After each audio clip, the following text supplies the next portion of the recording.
Welcome to Warblog. Today we're going to look at the Hazara Rebellion, Afghanistan, 1945. I've already played this once. We might as well run the timeline. Why not? So as you can see, you get all these rioters rising up in rebellion. To be quite honest, I don't know quite what happened.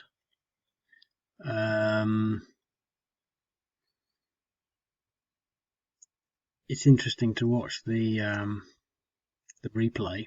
It doesn't go all the way through because I did already sort of watch it. For some reason it sort of stops.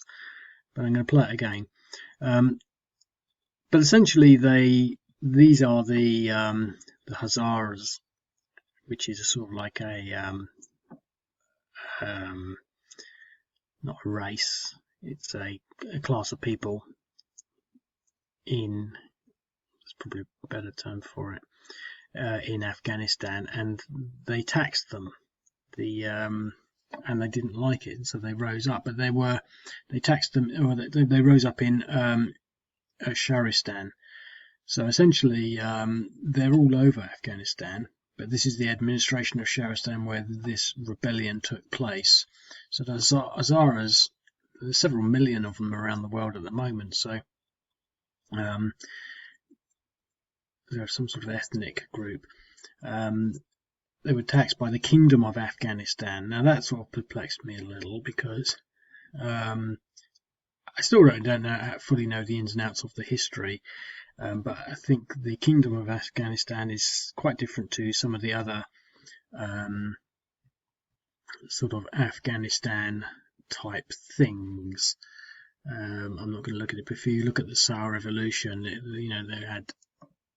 it wasn't the Kingdom of Afghanistan, it was the Republic, and it changed, and it's gone through quite a few sort of variants really. So they haven't had a stable government for a long time, but at this time it was the Kingdom of Afghanistan, and their banner, which is like this but with a white thing. I was going to put the white in there, but it just didn't work very well. It's different to the Republic, where the banners go horizontally. These ones are vertical and these are horizontal, so it looks like the same colours, the same flag or emblem, but it's quite different in that sense. So it's just this one administration where they rise up, and then apparently they besiege the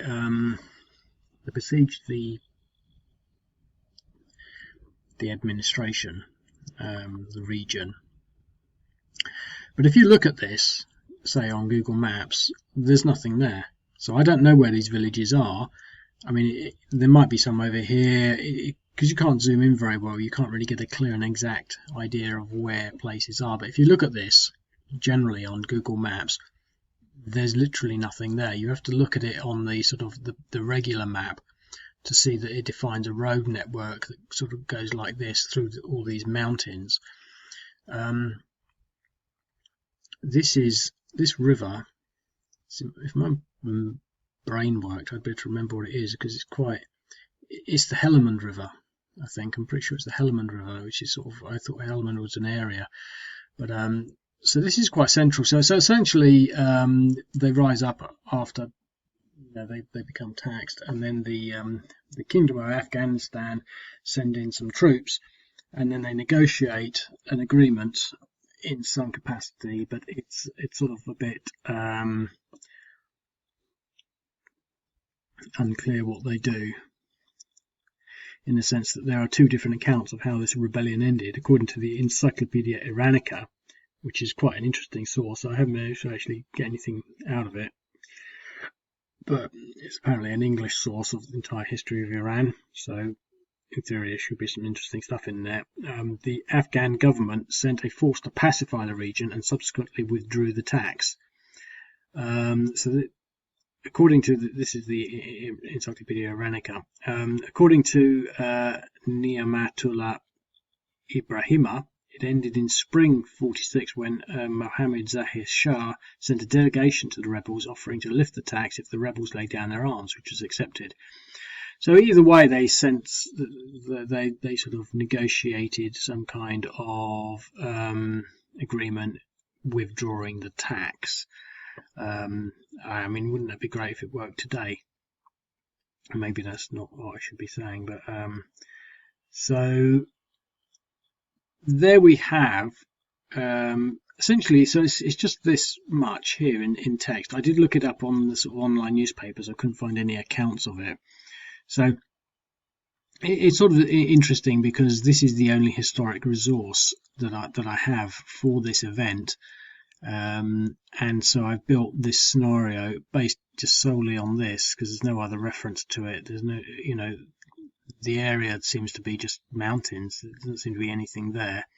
So exactly what happened and how it happened, no one really knows. So we don't know whether these towns were here. So it's all symbolic. I'm going to play it. It's definitely interesting. I don't know how I'm going to do this. What I did last time,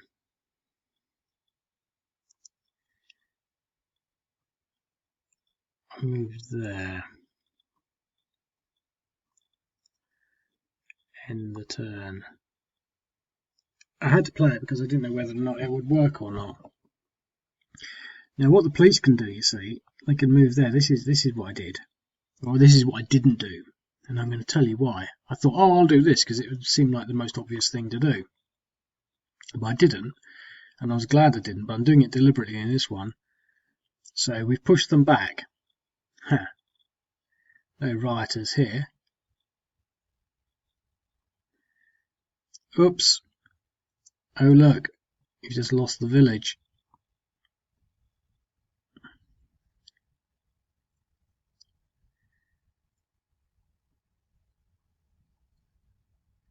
Now this should be like a 1 to 2 or maybe a 1 to 1.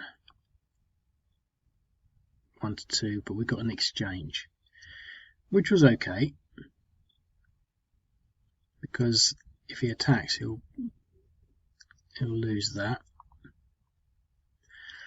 Well, the police have got the options now. The thing is, we could send these down to help recover, and these to deal with this civil unrest, and we could send the police in there.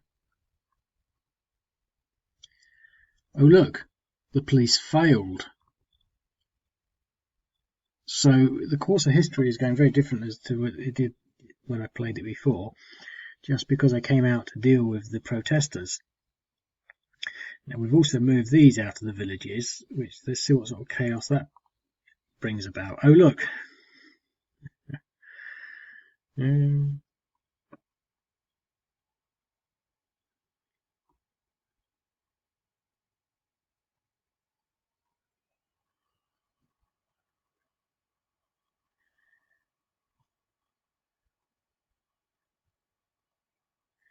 They'll probably get back into the village.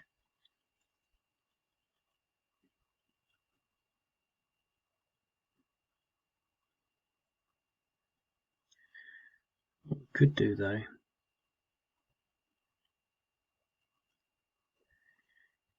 this will help in two ways. A, it'll block them from moving there and attacking.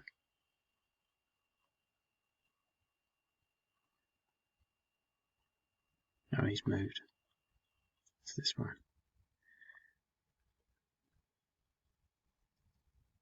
Hopefully an exchange. Okay. So we're facing the police off, but now they're only worth half.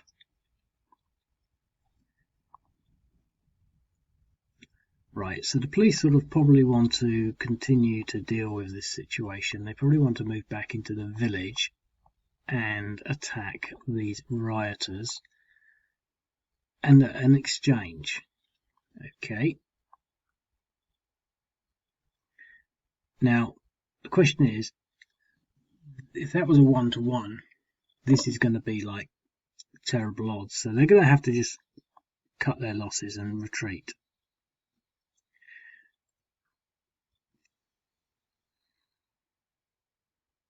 Yeah. I was going to stand there and recover, but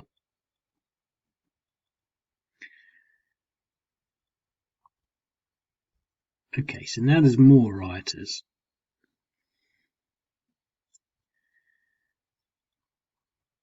Just check we haven't got them popping up down there, because there are some that pop up down there.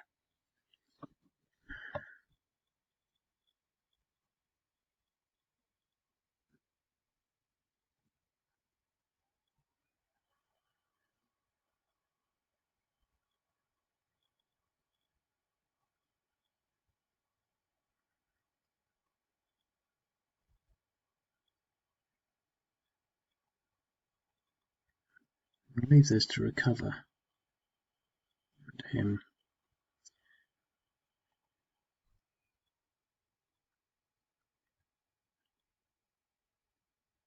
Well, he's going to stay there. He's going to stay. Might be able to push these rioters out. Yes.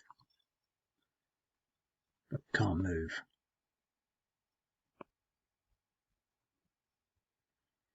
Oh look. He left his village open.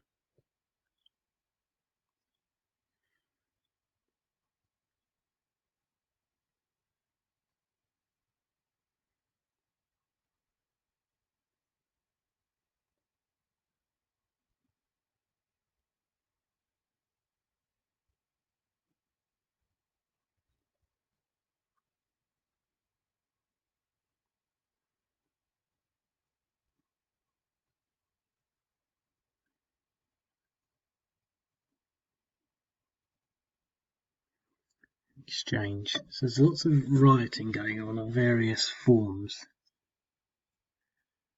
I'm going to leave this here.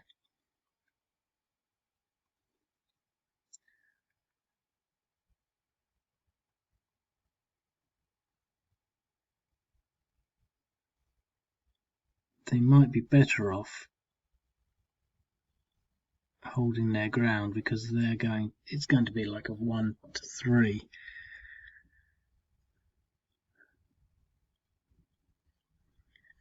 We want to try and clear some of these rioters out of here.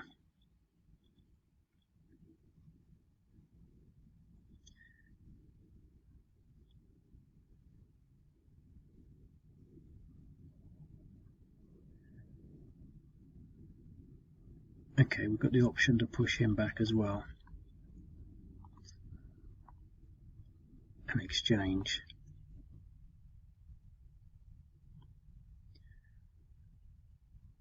Do I want to try that? Because they'll only move back in. But it might push them up if we win.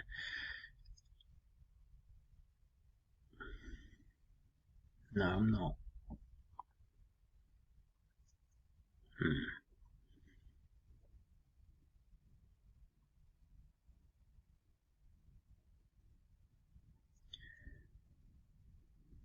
Okay.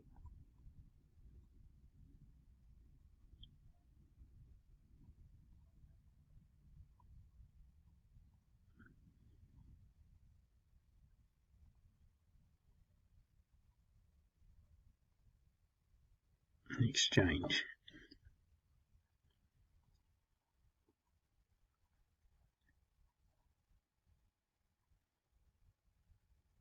DR.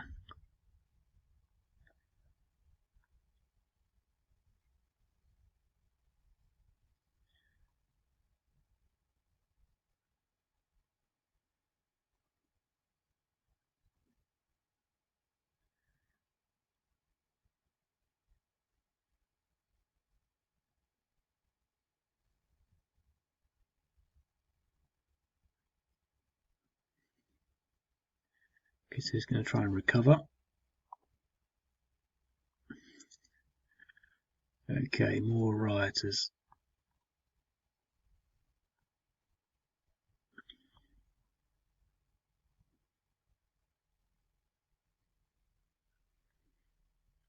We'll leave them as they are.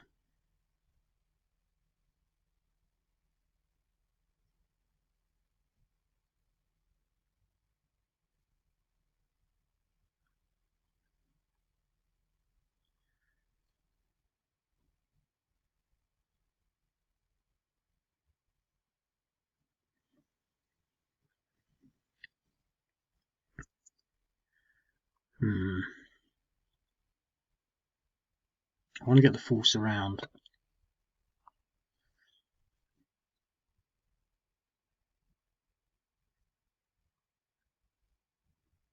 Okay, well, we might be able to push him back. No. Okay, no more excitement.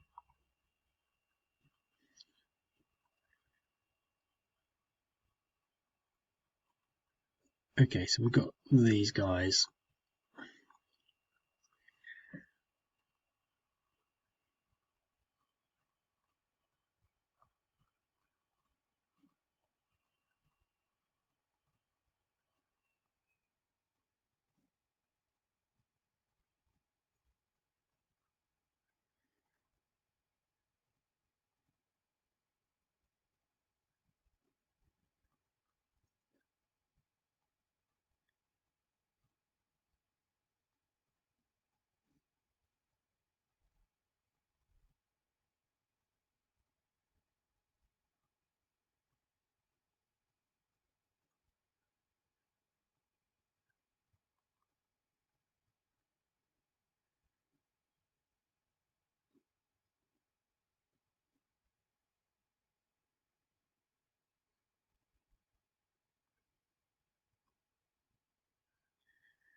Right, well, we don't want to be moving with any of these really.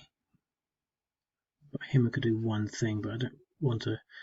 He's got to just focus all his energy on defending. Oh look, we've got this guy.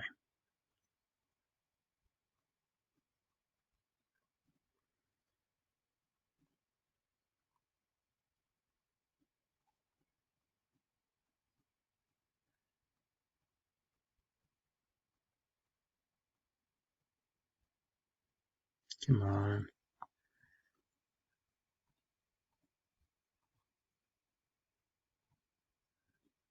1-1 the DR.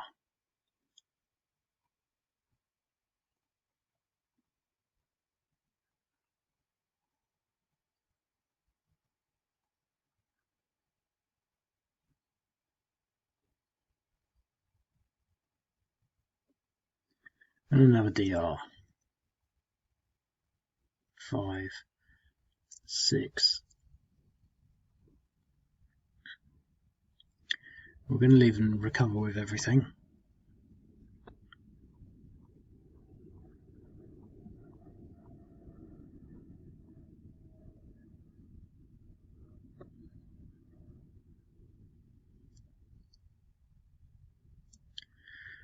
Right.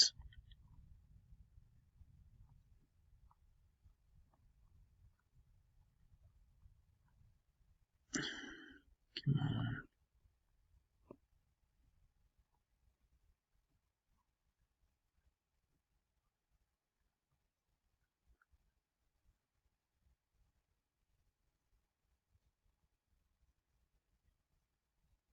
I'm going to wait till next turn.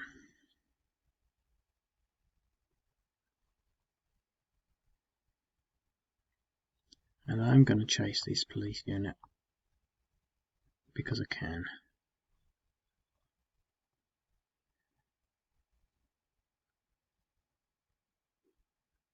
Oh, well that hurt. At least I got my bad luck there. That was phenomenal. That would be really easy. Good job I didn't try my luck there. I don't think the police can do any attacks, but it might be worth trying to break out here. Because otherwise... Okay, I'm going to go for it because... An exchange. Because otherwise they're probably going to die.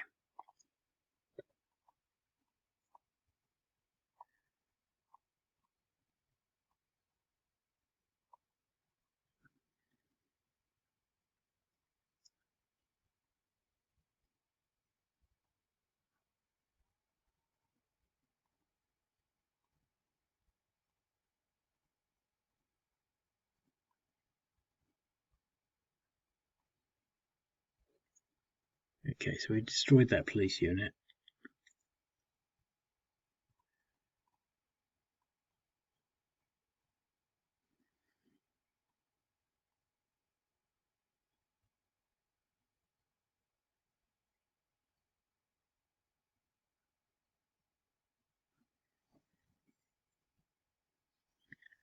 Well, we can at least contain him.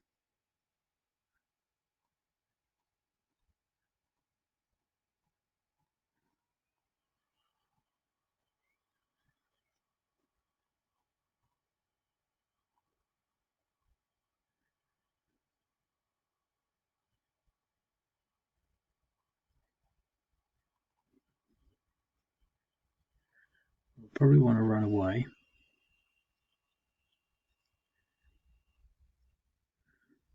We want to run away there, maybe. Or try and get over to there.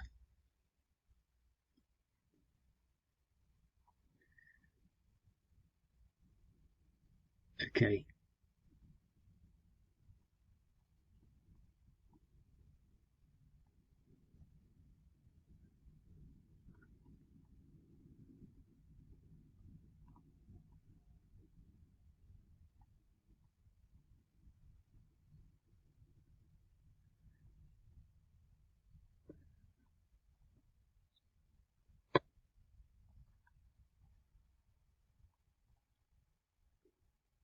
DR.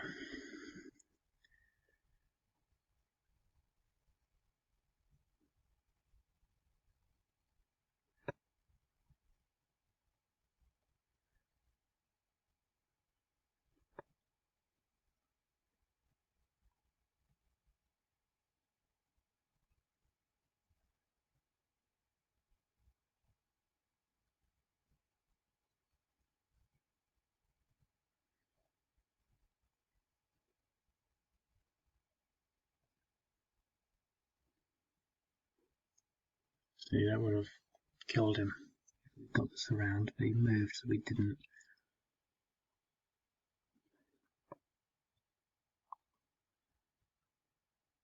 Okay.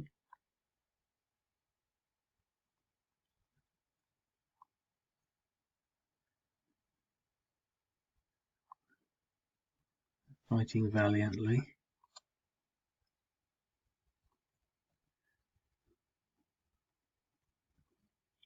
So next turn we should have a full surround.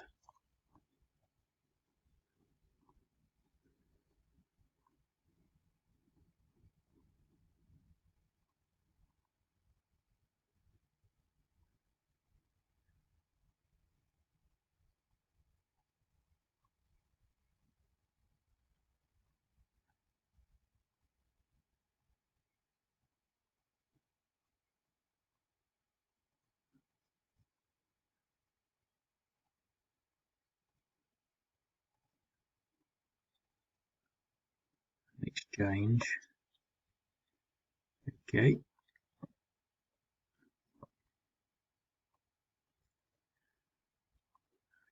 Hopefully we can get a route on this. No, another exchange.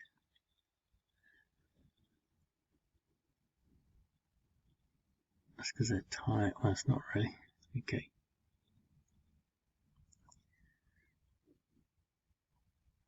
I'm still trying to run away.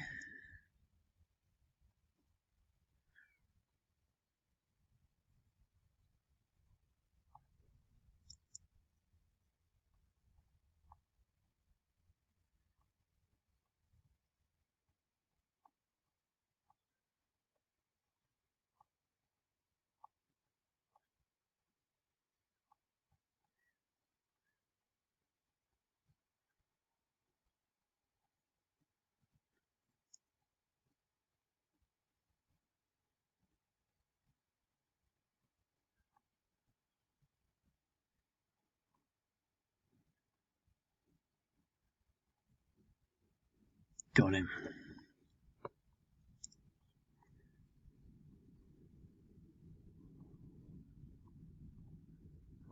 Got him.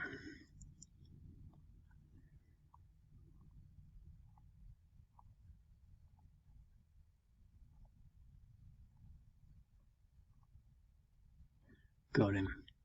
3 in a row. Look at that.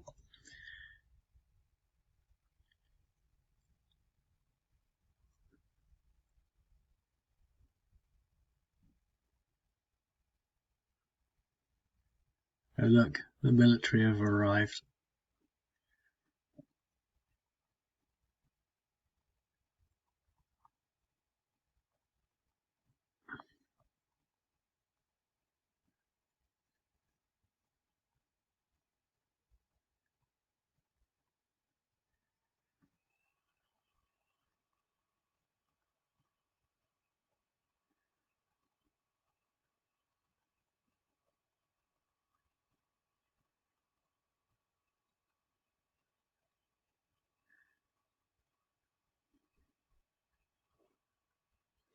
So we've taken all the villages, and they can only move 1 hex at a time. They could move into the mountains, but they're basically going to follow in a line like that.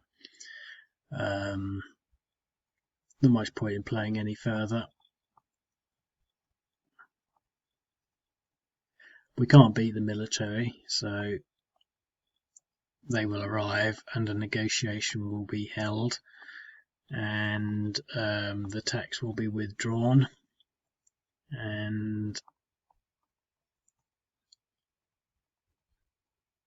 everyone will live happily ever after. I'll leave it at that.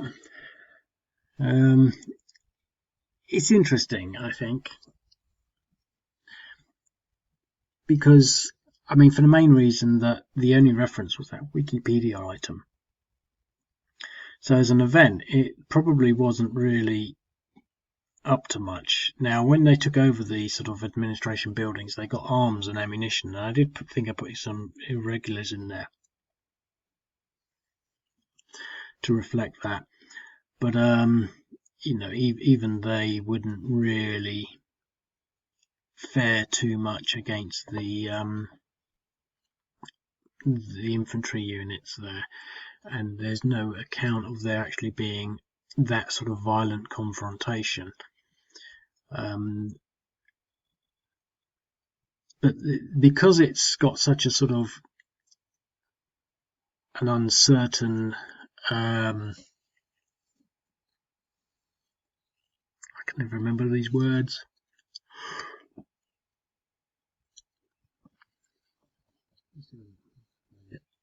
Yeah, so whatever I was saying, whatever the because it's got an uncertain provenance, the history of its event, I think this scenario does it quite well. The only thing that's lacking from here to some extent, because I did do this really quickly, is the sort of valleys. I've been battling, not so much battling, but in my mind trying to sort of think of ways to make terrain more sympathetic to the underlying topography. But it's not that important. But essentially, you know, what I'm sort of saying is this map, this game, you know, to some extent and varied degree, brings this event to life, in the sense that a picture paints 1,000 words. So this annotation of the events actually sort of portrays things differently. The only drawback on it is that because we don't know the true provenance or historical facts, so to speak, could be misleading, because it might not have been these villages, it might have been just one village, there might only be one place in this whole area, there might not have been so many units, it might have been more bloody. There could have been actual military units involved that were taken out. I suspect that there weren't, because I recall from other elements of the Afghan history that in certain locations, especially what this place looks like, just a mountainous nowhere, there weren't actually any Afghan forces in the first place. I mean, this was part of the, I think, not so much the Tsar Revolution, but the I think the Soviet-Afghan War. They started to claim which provinces they owned, and the interesting fact with that is that because the Afghan forces didn't actually have any forces in, you know, several provinces, the Afghan forces automatically won by defining, you know, success in that way, like 5 or 6 provinces, because there were no Afghan forces in there in the first place, so they gained them. All they had to do is be there, and so all of a sudden they had 6 provinces against, you know, sort of 25 in the country, and they were battling for other ones. So the thing is, it might be that, you know, the only people in these villages were the tax officials and maybe the local police, but above and beyond all that, I think you know, it's a reasonable starting point for consideration and, you know, discussion on what this event, the Hazara Rebellion, was, and how it panned out. So, you know, again, site sort of, carrying its weight in that regard, allowing platforms for historic research onto some of these more interesting events, etc., etc. So I'll leave it at that. So yeah, I hope you found that interesting, and if you think that you can do better as the police, or play it differently, sign up and give it a go, and I'll speak to you later. Cheerio.